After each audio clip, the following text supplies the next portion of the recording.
A science story, huh? These NYU scientists, I felt on this. right. But I was so And I just thought, well, I had figured it out it was that golden moment. because science was on my side.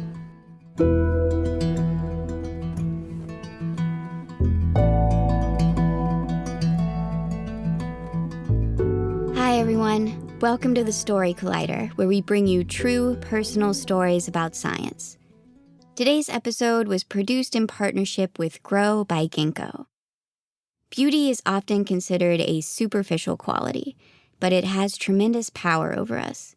An expression of our ever-evolving and surprising diversity, beauty can inspire great joy and creativity, but it can also become a tool of oppression. Featuring Sudeep Agarwala and Jasmina Aganovic, these two episodes are adapted from Grow's 2020 print issue on beauty, where we explore biology's most mysterious trick in all of its facets. Grow is a magazine that tells creative stories about biology published by Ginkgo Bioworks and edited by Massive Science. To read more, head over to growbyginkgo.com. Our first story today is from Sudeep Agarwala. It was recorded in his home last summer in Boston.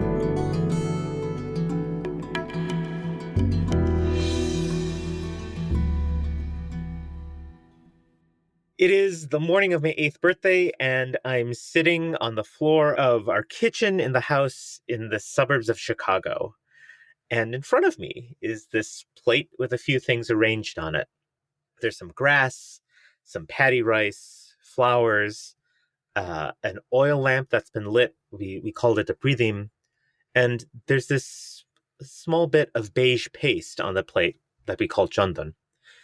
And my entire family is standing around me. And they're about to start a tradition for birthdays that my parents brought over from India. One by one, my sister, my mother, my father, they approach me and they take a bit of the rice, the flour, and the grass, and they put it on my head. Afterwards, they warm their hands on the oil lamp and touch my head and chest. And finally, they take their pinky finger and dip it into the beige paste. And this is the part that I've been dreading this entire ceremony. They take their pinky and they dot it on my forehead. And the paste is cold and it's wet. It has a nice fragrance, a thick scent to it, I suppose. But as it dries into this thick white crust that's crackly and rough, and it hurts when you raise your eyebrows. This is what every birthday would look like for me growing up. My family would do this as a way of wishing me a happy, healthy year ahead. But when we were done, as a kid, I'd run upstairs, comb everything out of my hair, and then jump into the shower to scrub my face hard to get rid of this hard, flaky white crust. Chandan, this beige paste, is made from this wood, which is considered holy in India. It's been described for millennia in Indian sacred texts, and this wood is used exclusively for worship of the goddess Lakshmi. As a kid, though, I just knew it looked weird and felt gross, and I really wanted it washed off my face.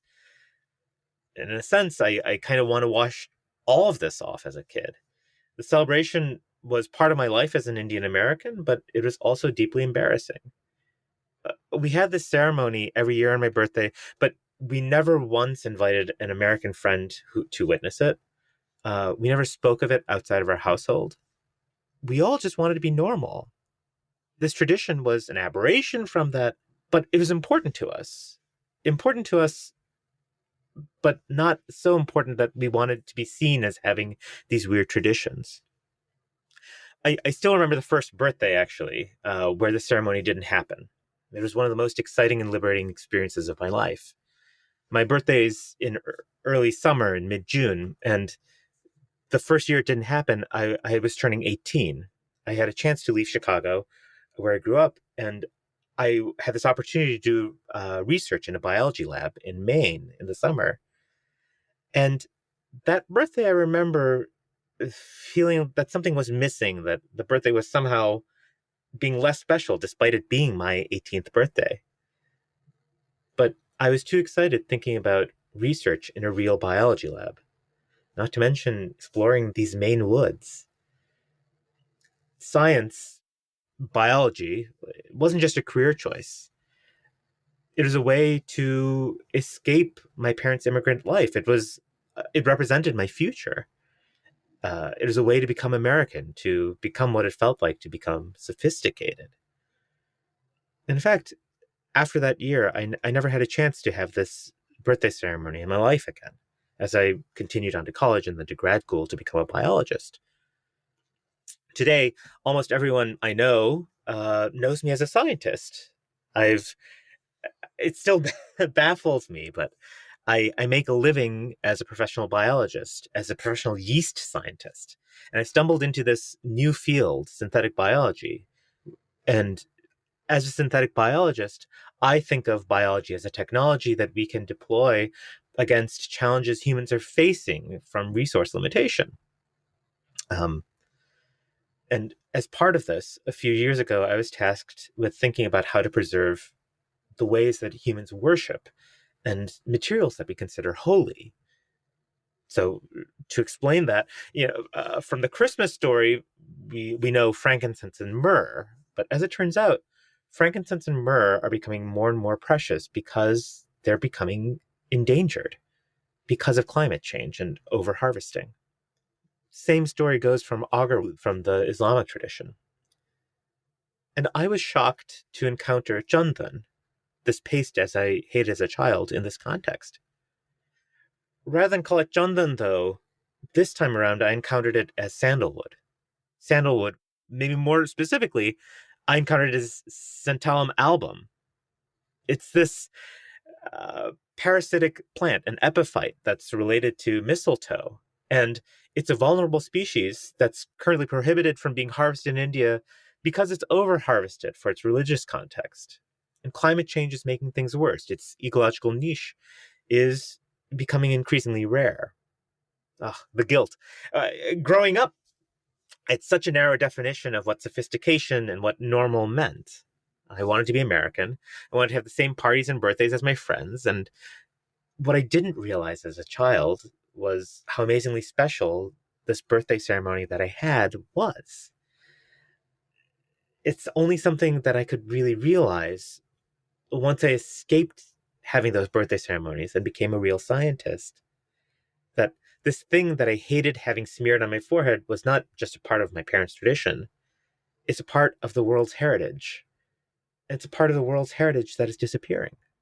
But in the same vein, this life that I've escaped into is one which offers solutions to preserving this tradition. As a synthetic biologist, I can identify the genes which are important for this fragrance and put it into my favorite organism of choice, yeast, the same yeast you use to brew beer or to bake bread. And just like we'd brew a batch of beer, we can brew a batch of sandalwood fragrance produced from yeast. There's hope here. There's hope of preserving this fragrance, but it's bittersweet. In doing my job, it somehow feels like I'm admitting defeat, that climate change and overconsumption are winning, perhaps have won. And as a scientist, in a way, I'm working to preserve what I can from a world that soon may not exist anymore. Before my daughter was born this past year, my mother sent a package of things along from home. There's a bunch of clothes, some toys, things in general for having babies. It's their first daughter, it's their first child. At the bottom of this package, though, there was this piece of wood that was wrapped in paper. Because there was so much going on at the time, I didn't have time to really unwrap or really think about what was in the package, so I put everything away. But this morning, I'm holding this piece of wood 8 days after our daughter's birth. These past 8 days have been amazing. My husband and I have been trying to have a child for 4 years. For gay men, having a child can be a long, expensive journey. All of that, though, evaporates the moment she was born. It was such a complete and all-consuming joy to have this new human with us. And even the long, sleepless nights this past week have seemed like a complete pleasure. But this morning, this 8th day after our daughter was born, the house is in extra chaos because we're preparing for her Simchat Bat. This comes from my husband's Jewish tradition. It's when a baby girl first gets her name 8 days after she's born. My husband is outside organizing with the rabbi, and even though our daughter's going to be raised Jewish, we discussed and we agreed that it's important for me to contribute something from my Bengali heritage. So I'm inside looking after her while she's sleeping, and I'm holding this piece of wood that my mother sent me a few months ago. It's smaller than I remembered from my childhood. It's dark brown, almost black, except where it's been ground away to make this beige paste, jandan. This piece of wood that I'm holding, it's made a long journey. All the way from India at the bottom of my mother's luggage, through so many years of my birthdays as I scrubbed so hard to get it off my face. But it's longer than that. This is the same piece of wood that was used for my grandfather's birthdays, for my mother's birthday, and now it's here in Boston on the morning of my daughter's baby naming ceremony. As I'm grinding the paste to make the jandan paste, I think about how it's disappearing in my hands, just a tiny bit at a time. And that one day, this stick of sandalwood will also completely disappear. In fact, all sandalwood may disappear. If one day we can make sandalwood from yeast, if synthetic biology is successful, and sandalwood is no longer coming from the plant, what will it feel like on the foreheads of generations that will come? And will wearing sandalwood mean the same thing to them? Will it still be a blessing if it doesn't come from this rare, fragrant wood? I don't know. But then again, my experience of jandan is almost certainly different from my mother's growing up in India, and hers was different from my grandfather's. This morning, as I'm standing in front of all of our friends and family on Zoom during our daughter's baby naming ceremony, I take my pinky, dip it into the beige paste, and dot it onto her forehead. She's sleeping, but she makes a face, and I wonder what that face means. I wonder how she's experiencing it. Certainly it's different from how I ever felt about it, my mother, my grandfather before that. And her experience will be different from the generations to come who may not have real sandalwood for their ceremonies. As we continue on with the Simchat Bat and start with the blessing over the wine and the challah, it's dawning on me that it's this changing experience that's the only thing that I can ever hope to pass on as a parent.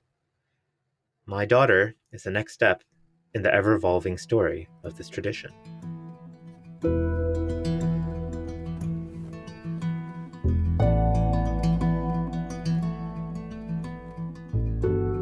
That was Sudeep Agarwala. Sudeep is a yeast geneticist and program director at Ginkgo Bioworks. His writing about biology has appeared in the Washington Post and in Grow magazine. Again, both of today's stories were adapted from original pieces published in the Grow magazine. We will link to both of these in our episode notes, so if you're interested, you can see how these written pieces evolved into oral stories over the course of our work with both Sudeep and our next storyteller, Jasmina. What's the best way to learn a new language? Immersion. But sometimes that's not in the cards. But you can still learn a language the second best way, and that's with Babbel. Now, I might only be 1 week into learning German with Babbel, but I'm so excited to start being able to speak German with my mom. With Babbel, you can learn everything you need to have real-world conversations, and all it takes is just 10 minutes a day. One study found that using Babbel for 15 hours is equivalent to a full semester at college, which is bonkers. But Babbel is conversation-based learning with science-backed cognitive tools like spaced repetition and interactive lessons created by real language teachers and voiced by real native speakers. So here's a special limited-time deal for our listeners. Right now, get up to 60% off your Babbel subscription, but only for our listeners at babbel.com/story. Get up to 60% off at babbel.com/story. Spelled BABBEL.com/story. Rules and restrictions may apply. Speaking of which, our second story today is from Jasmina Aganovic. It was recorded in her office in Boston this fall.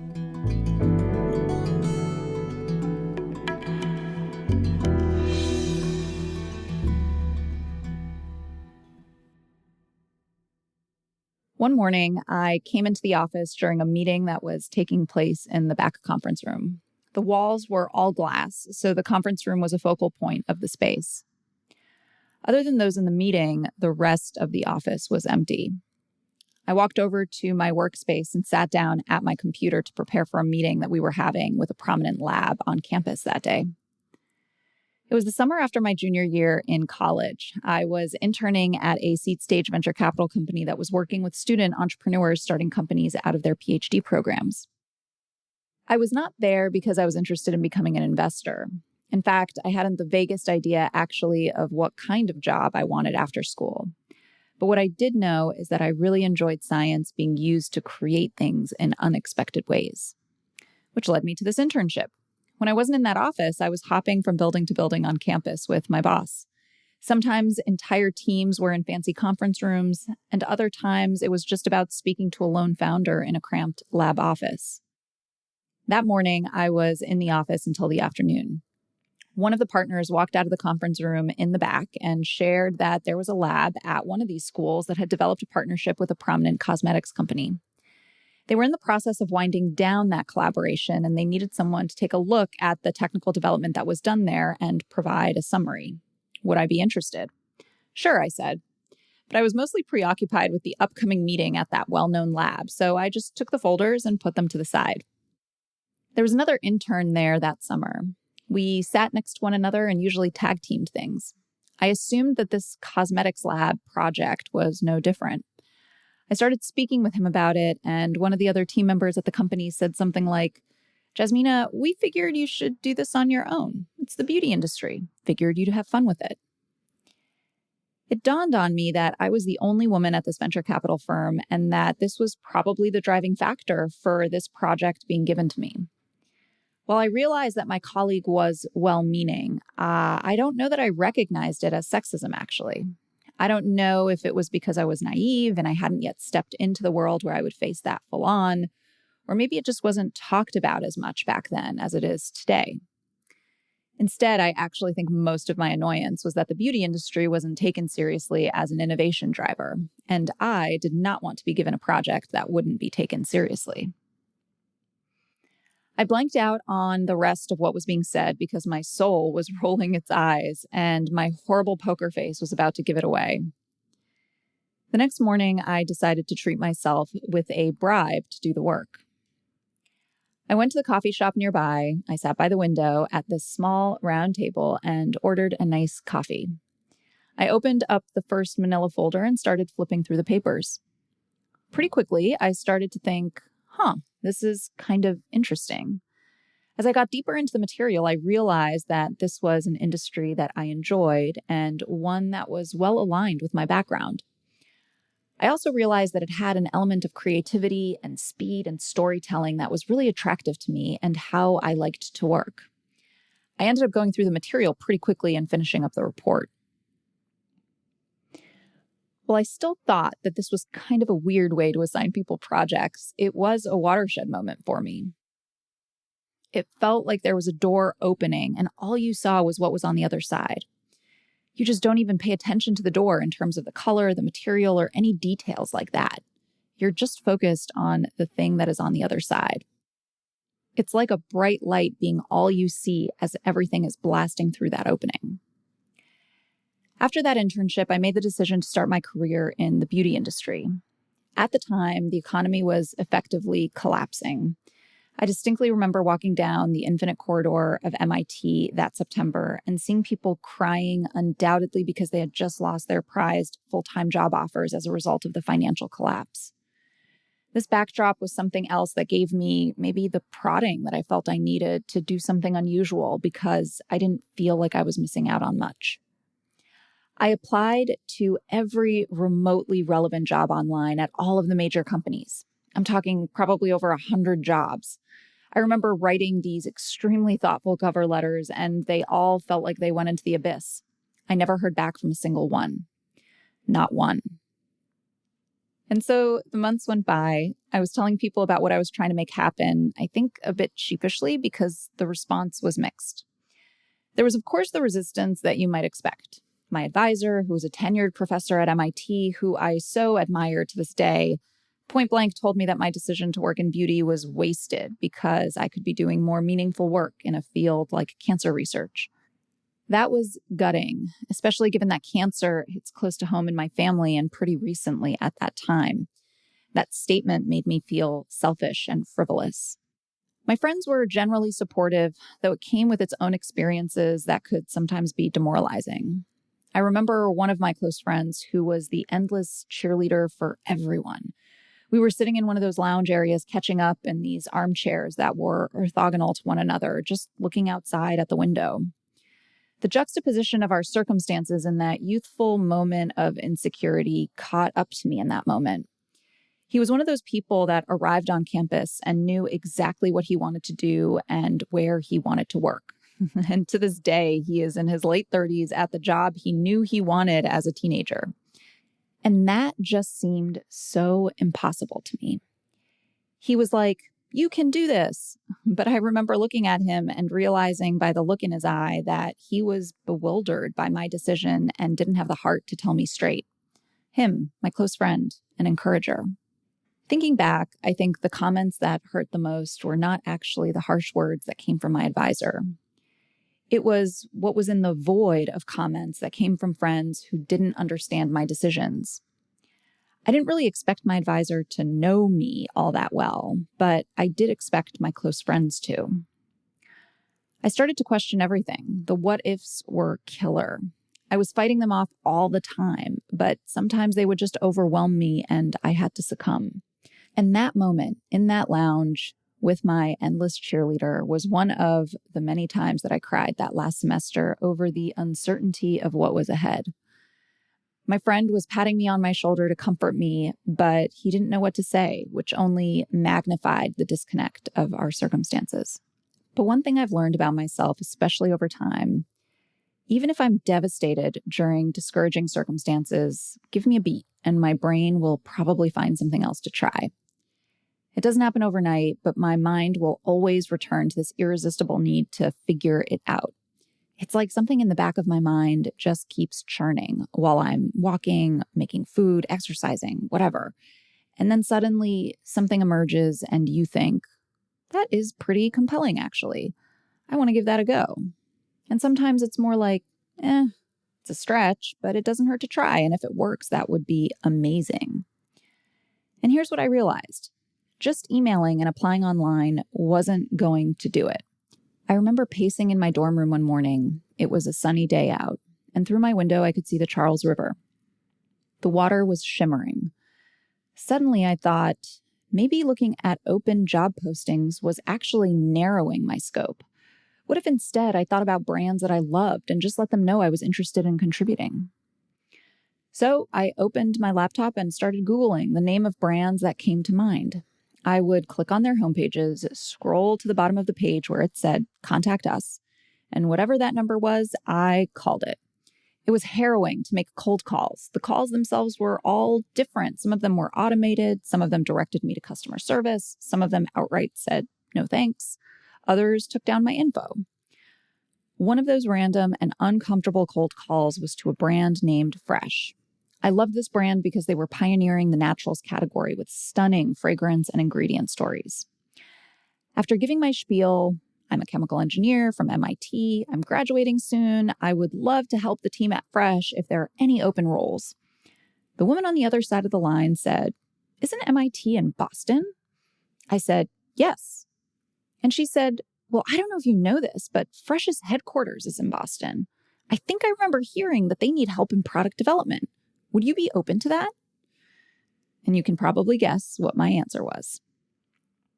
My time at Fresh was incredible. I savored every second of it. It helped me find my footing and launched my career. Fast forward to this day, I stayed in the beauty industry and have loved it. Today, I'm an entrepreneur in residence at the biotechnology company Ginkgo Bioworks, where I'm looking at how biology can create an entirely new tool set for the ingredients used in the beauty industry. And while I still encounter judgment from others and even my own of what the industry I am in stands for, I use it as a reminder for the opportunity I have ahead of me to change how people see this industry and to increase its impact on our quality of life. And anytime I get a cold call from a student wanting to chat about career stuff, I always answer.